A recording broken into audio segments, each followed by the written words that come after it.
Приветствую вас. Когда вы думаете о Грузии, перед вашим мысленным взором открывается город мечты, любви и тепла, Тбилиси. Грузию немыслимо представить себе без Тбилиси, как невозможно представить древнюю и вечно молодую столицу Грузии без Святой горы Мтацминда. Мтацминда – это корона города. Это излюбленное место отдыха и прогулок тбилисцев. Это святой некрополь грузинского народа. Среди достопримечательностей Тбилиси, имеющих большое национальное значение, как древние памятники христианской Грузии, видное место занимает возведенный на склоне Мтацминда храм Мамадавиты.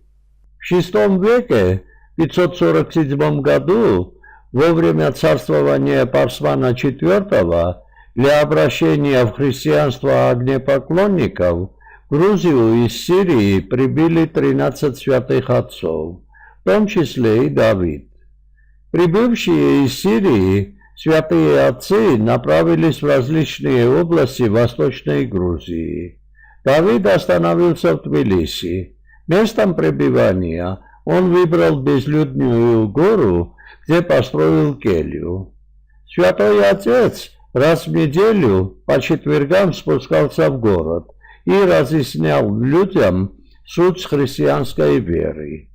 По преданию, персидские маги, Тбилиси жили и персы, решили избавиться от Давида, мешавшего распространению среди жителей Тбилиси огнепоклонничества, и оклеветали его перед христианами, обвинив его в блуде. Оскорбленный Давид испросил Божью помощь.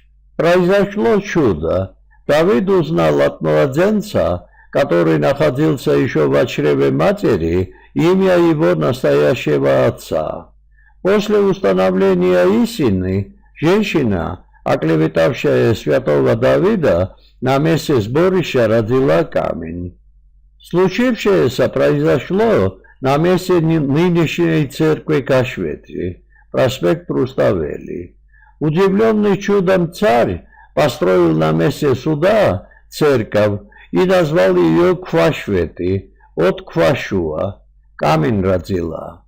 Оклеветанный Давид со своим учеником Лукиане покинул Тбилиси и поселился в пустыне Горечи. С этого момента в истории Грузии святой отец Давид известен под именем Давида Гореджели. Но вот разнеслась молва, что всякий, принесший камень в пещере святого на горе для постройки храма его имени, получит прощение. Народ принялся за работу, и вскоре на месте убогой кельи вырос, как из-под земли, храм. В Тбилиси назвали гору именем святого отца, Мамадавиты-Спта, гора святого отца Давида. Церковь нарекли его же именем. С X века в честь грузинского монастыря на Святой горе Афон Тбилисскую гору Мамадавиды тоже стали называть Святой горой Мтацминда. В течение долгого времени служила христианской религии Мамадавидская церковь. Однако в 1542 году ее снесли и построили новую. По соседству с Мамадавидской церковью в 1809 году была построена вторая церковь во имя Преображения, а в 1861-1871 годах на месте Мамадавидской церкви был возведен действующий ныне храм. С нижней террасы во двор храма ведут две лестницы.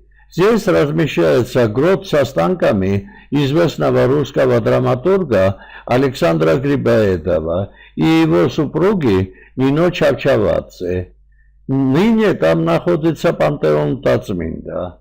Пантеон Мтацминда – усыпальница великих сынов и дочерей грузинского народа, является центральным грузинским некрополем. Среди народа о церкви распространено множество легенд. Одна из них описана немецким путешественником Фридрихом Боденштеттом. Легенда гласит, что если женщина хочет выйти замуж, иметь ребенка или вылечиться, она должна взять камушек, смочить в струе родника, вытекающего из скалы во дворе церкви, и приложить к стене храма. Если камень прилепится, то всемогущий услышит молитву и исполнит ее желание. Всем пока и до новых встреч.